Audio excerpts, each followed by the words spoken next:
कुणाचं मतदान फुटलं का फुटलं हा त्या पक्षाचा निरीक्षणाचा भाग आहे, परंतु एक चळवळीतला शेतकऱ्यांच्या प्रश्नावर शेतमजूरांच्या प्रश्नावर काम करणाऱ्या व्यक्तिमत्वाचा बळी या महाराष्ट्रामध्ये एकदा शरद पवारांनी दिला, एवढं मात्र खरं आहे. आपल्यासोबत आज विद्यमान आमदार माननीय सदाभाऊ खोत साहेब आहेत. त्यांच्याकडून जाणून घेऊया की नेमका हा जो त्यांना अनुभव आलेला आहे ह्या विधान परिषदेचा तो नेमका कसा आहे. भाऊ नमस्ते. नमस्ते. भाऊ आणि आमदारकी यामध्ये कुठेतरी लपंडावचा खेळ चालू होता, पण अक्षरशः आपण ते पार केलेला आहे. तर भाऊ काय सांगाल पहिली प्रतिक्रिया. राज्यातील आणि देशातील शेतकरी आणि शेतमजूर, बारा बलुतेदार, आलुतेदार यांची चळवळ खऱ्या अर्थानं मी या राज्यामध्ये उभा केली. आम्ही सामान्य माणसाच्या प्रश्नासाठी लढत राहिलो आणि या टप्प्यापर्यंत मला आणण्याचं सर्वप्रथम जर श्रेय कुणाला असेल तर या सगळ्या वर्गाला आहे. आणि शेतकऱ्याच्या बांधावरनं मंत्रालयाच्या बांधावरती घेऊन जाण्याचं काम या राज्याचे दूरदृष्टी असणारं नेतृत्व आणि लोकनेते देवेंद्र फडणवीस यांनी केलेलं आहे. माझ्यासारख्या फाटक्या खेडेगावातल्या चळवळीतल्या कार्यकर्त्याला देवेंद्रजींनी खऱ्या अर्थानं संधी दिली. त्यामुळं लपंडाव वगैरे असा काही चाललेला नव्हता. माझा नेता माझ्यासाठी सह्याद्रीसारखा भक्कम माझ्या पाठीशी उभा आहे आणि त्यामुळं जे काही मला मिळालं ते मी म्हटलं चळवळीच्या आशीर्वादानं आणि देवेंद्रजींच्या आशीर्वादानं हे मला मिळालेलं आहे. म्हणजे आत्ता तरी कुणी म्हणायचं कारण नाही की सदाभाऊला आम्ही काहीतरी मिळवून दिलं,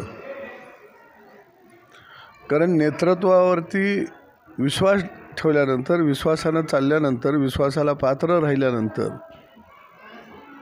निश्चितपणानं आपल्याला एक योग्य दिशा मिळते. त्याचं मूर्तिमंत उदाहरण देवेंद्र फडणवीस आणि सदाभाऊ खोत यांच्या नात्यातलं आहे.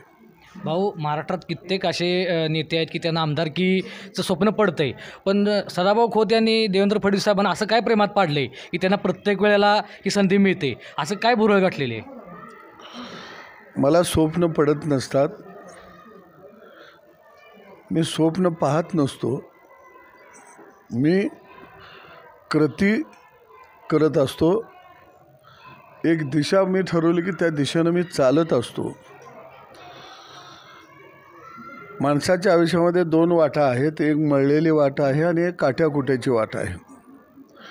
मळलेल्या वाटेनं जे लोक चालतात ते त्यांचं ध्येय घेऊन चालत नसतात, तो रस्ता त्यांना घेऊन चालत असतो. आणि जे लोक काट्याकुट्याच्या रस्त्यानं चालतात ते त्यांचं ध्येय घेऊन चालत असतात आणि वाटेला ते बरोबर घेतात, वाट त्यांना बरोबर घेत नसते.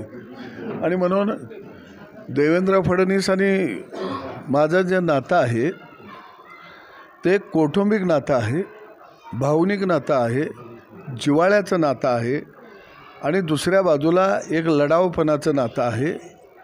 आणि खऱ्या अर्थानं मी आणि देवेंद्रजी एकत्रित आलो, मी त्यांचं नेतृत्व मानलं, त्यानंतर मी कधीही मागं वळून बघितलं नाही.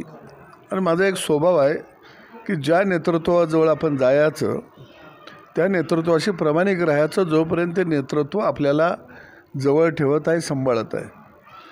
का जोपर्यंत नेतृत्व कुटुंबातनं बाहेर काढत नाही तोपर्यंत त्या नेतृत्वाच्या सावलीतून बाजूला व्हायचं नाही. आणि त्याच्यासाठी भले आयुष्यामध्ये प्राणत्याग करण्याची जरी वेळ आली तर तोही मनाशी खुणगाठ बांधून मी नेतृत्वाच्या बरोबर असतो.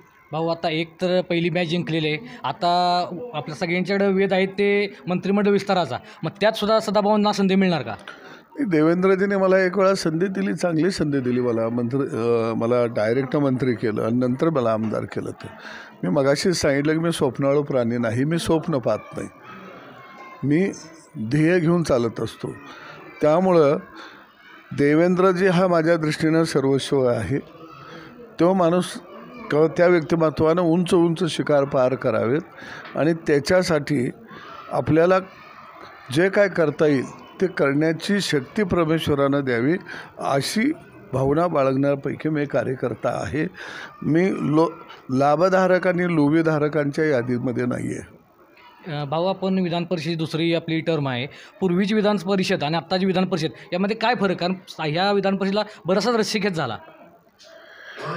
नाही, असा रस्सीखेच वगैरे काही झाला नव्हता. कारण माझा जो कोटा होता तो 10 मताचा होता आणि दुसऱ्या पसंतीचा कोटा माझा हा मला निवडून येण्याचा पुरेसा होता. परंतु धर्मसंयोगानं मला 10च्या ऐवजी पहिल्या पसंतीची मतं 14 मिळाली. म्हणजे हे माझ्या नेतृत्वाचं खऱ्या अर्थानं एक त्याला असं म्हणता येईल की सप्तरंग जसं आपण म्हणतो त्यातला हा एक रंग आहे नेतृत्वाचा, की 4 मतंही कुणालाच माहीत नव्हती की मला 14 होणार आहेत. मलाही माहीत होतं की मला 10पर्यंतच आपण आहे आणि दुसरी पसंती आहे. त्यामुळं मला 26.96% मतं मिळाली. म्हणजे सगळ्यांच्यापेक्षा मला माझ्या नेतृत्वानं मतं जादा दिली. म्हणजे माझ्यावरती बाकीच्यांवर विश्वास दाखवला, पण माझ्यावरचा विश्वास काय आहे हे मला माझ्या नेतृत्वानं खऱ्या अर्थानं मला त्या ठिकाणी दाखवून दिलं. आपल्याबरोबर तसे शेकापचे जयंतराव पाटीलसुद्धा निवडणुकीत होते आणि त्यांनी आत्ता काही दिवसापूर्वी असं स्टेटमेंट केले की वाळवा तालुक्याचे जे आमदार आहेत शिराळा तालुक्याचे मानसिंगराव नाईक यांनी त्यांना मतदान केलं नाही. मग ते मतदान आपण आपल्या पात्रात पाडण्यात यशस्वी झालात का? मी कुणालाही मतदान कुणाचं आलं, मला जे मतदान आलं ते माझ्या सगळ्या सहकारी आमदारांचं मतदान आलं. देवेंद्रजींनी ज्यांना सांगितलं सदाभाऊंच्या पाठीशी उभा राहायचं आहे ते लोक राहिले. कुणाचं मतदान फुटलं का फुटलं हा त्या पक्षाचा निरीक्षणाचा भाग आहे. परंतु एक चळवळीतला शेतकऱ्यांच्या प्रश्नावर शेतमजूरांच्या प्रश्नावर काम करणाऱ्या व्यक्तिमत्वाचा बळी या महाराष्ट्रामध्ये एकदा शरद पवारांनी दिला, एवढं मात्र खरं आहे. भाऊ, शेवटचा प्रश्न. आता विधानसभेचे वेळ सगळ्यांना लागले आहेत. आपली जबाबदारी तशी वाढलेली आहे. इस्लामपूर मतदारसंघ असेल किंवा शिराळा मतदारसंघ असेल, तर आपण आता कसं नियोजन आखणार आहात आणि आपल्या डोक्यात काय प्लॅन आहे? माझा प्लॅन असा काय असत नसतो, परंतु चळवळीचा कालखंड, त्याच्यानंतर मला मिळालेला मंत्रिपदाचा कालखंड, त्याच्यानंतर आमदारकीचा कालखंड, त्याच्यानंतरचा 2.5 वर्षाचा गॅप असलेला कालखंड, हे सगळे कालखंड मी बघितले. माणसं आता जवळून पारखली, ओळखली.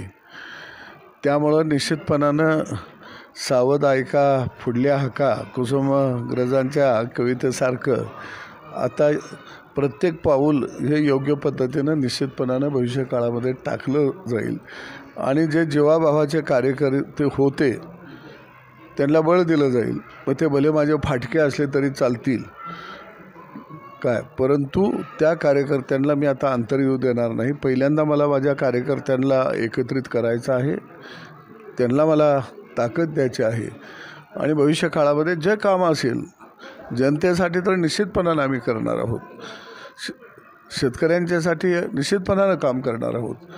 परंतु एक कार्यकर्त्यांची फळे आम्हाला मजबूत करायची आहे. कारण माझे कार्यकर्ते थोडे खचलेले होते, उमेद हरल्यासारखी परिस्थिती निर्माण झाली होती. कारण माझ्या मागच्या कालखंडामध्ये ज्यांनी लाभ घेतला, जे लाभधारक माझे होते त्यापैकी अनेक लाभधारक हे पळून गेले, अनेक लाभधारक हे गद्दार निघाले आणि त्यामुळं गद्दारांना अजिबात जवळ घेतलं जाणार नाही. पळून गेलेल्यांना अजिबात दरवाजा माझा खुला असणार नाही. लोक म्हणतात राजकारणामध्ये बेरजेचं राजकारण करावं. मी माझ्या फाटक्या माणसांना घेऊन माझी बेरीज वाढवून, तसं मी 14 मतावरून डायरेक्ट 26वर गेलो. लक्षात आलं हे, तसं मी माझ्या फाटक्या माणसांना डायरेक्ट या सगळ्या प्रस्तावितांच्या पुढं जाणार आहे. भाऊ, आता आपल्याला पावर आली आहे, पण आपला जेवळाचा प्रश्न असा की शेतकऱ्यांचा आता दूध दर तसा अडचणीत आहे. कारण 5 रुपये अनुदान हे शेवटच्या शेतकऱ्यांपर्यंत मिळत नाही. तर त्यासाठी आपण काय प्रयत्न करणार आहात? मी मुंबईमध्ये होतो, मुख्यमंत्री उपमुख्यमंत्री विखे पाटील साहेब आणि मी होतो. आमची बैठक झाली आणि सगळ्यांनी असं ठरवलं की विखे पाटील साहेब आणि सदाभाऊ यांनी एकत्रित बसून दुधाच्या बाबतीमध्ये एक चांगला निर्णय तयार करावा आणि मला सूचना दिल्या की कशा पद्धतीनं हा प्रश्न सोडवता येईल. तर तातडीनं मी मुंबईत असताना 2 मिटिंगा बैठका ही दूध संघ, प्रायव्हेट दूध संघ, शेतकरी प्रतिनिधी यांच्याबरोबर घेतल्या आणि एक पर्याय मी तयार केला होता. तो पर्याय शासनासमोर ठेवला होता, शासनानं मान्य केला. आता आम्ही 5 रुपये अनुदान देत असताना त्याच्यातल्या अटी आहेत त्या बहुतांश काढून टाकलेले आहेत. आता टॅगिंग आम्ही त्याच्यामध्ये प्रायव्हेट डॉक्टरकडून जरी टॅगिंग घेतलं दूध संघाच्या तरी ते ग्राह्य धरा व आणि त्याची नोंद शासनाकडे करावी. हा एक आम्ही सुटसुटीत पर्याय त्या ठिकाणी आता लवकरच आम्ही काढत आहे. त्यामुळे अनुदान मिळायला काही अडचण येणार नाही. आणि दुसरा एक पर्याय आम्ही केला की दुधाची जी भुकटी आहे तिला आता आम्ही 30 रुपये अनुदान दिलं प्रति किलो. अजून आम्ही 20 रुपये वाढवायचा विचार करत आहे. 50 रुपये आम्ही तिथं करतो आहे. आणि आता आम्ही 35 रुपयाच्या खाली उत्पादकाला भाव मिळणार नाही याची दक्षता घेतलेली आहे. आणि मला वाटतं की 35 रुपये भाव हा योग्य आहे. आता काही लोकांना कसं आहे 35 मिळाला की अजून त्यांना वाटतं जादा मिळाला पाहिजे.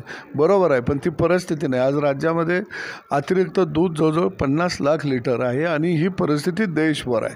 आणि त्यामुळं दुधाचा प्रश्न माझ्या माहितीप्रमाणे 100% तो आम्ही निकालात काढलेला आहे. आणि बाकीचे प्रश्न जे आहेत त्याच्यावर निश्चितपणानं मार्ग काढला जाईल. अनेक योजना आम्ही घेतल्या. आता 7.5 HP पर्यंत वीज मोफत दिली. लाडकी बहीण आपण बहीण या योजने माध्यमातून आपण 1500 रुपये लाडक्या बहिणीवरून आता विषय काढला म्हणून एक सांगतो. पूर्वी पण एक ज्यावेळेला कर्जमाफी झाली त्यावेळेसुद्धा बऱ्याच अटी त्यात म्हणजे एकदम कडक होत्या. तर आपणही लक्ष घालून त्यातल्या बऱ्याच अटी शिथिल केल्या. त्यातल्या अट एक होती की कुणाच्याही घरी जर 4 चाकी असेल तर त्यांना ती लाभ होणार नाही. आत्ता ग्रामीण भागातील महिलांचं असंच आपल्याकडं सांगणं आहे की त्यात एक अट आहे की त्यात ती 4 व्हीलर गाडी असेल तर त्या महिलेला त्या घरात कुणाची 4 व्हीलर असू दे त्या महिलेला लाभ मिळणार नाही. तर ते तुम्ही लक्ष घातलं तर शिथिल होऊ शकते असं ग्रामीण भागातील महिलांचं मत आहे. मुळामध्ये योजना ह्या गरिबांच्यासाठी असते त्यामुळं निश्चितपणानं प्रत्येक त्या कुटुंबाचा स्तर काय परिस्थितीवरती आहे हे बघून ती योजना लागू करण्याचा निर्णय घेतला आणि ते मला वाटतं योग्य आहे. कुठंतरी आपण तळातल्या माणसाला वर आणण्यासाठी आपण काही योजना आणत असतो. त्याला इतराच्या बरोबरीनं येता यावं याच्यासाठी योजना असतात. ते मला वाटतं की बऱ्यापैकी अटी शिथिल केलेल्या आहेत आणि मोठ्या प्रमाणामध्ये फॉर्म भरण्याचं काम राज्यामध्ये सुरू आहे. आपले सहकारी असं सांगतात की आता जे महाविकास आघाडीचे लोक आहेत हे याच्या अगोदर या योजनेला काहीतरी बोलत होते, पण आता तेच लोक योजनेचा फॉर्म भरायला लागलेत, पण त्या फॉर्ममध्ये कुठंतरी त्रुटी निर्माण करून योजनेला बदनाम केल्याचा प्रयत्न केला जातो असे आपले काही सहकारी बोलले जातात. तर सदाभाऊ खोत याकडे कसं बघतात? मी असं फॉर्म भरत आहेत त्यांचं स्वागत करतो. ते काही त्रुटी ठेवत असतील असं मला वाटत नाही.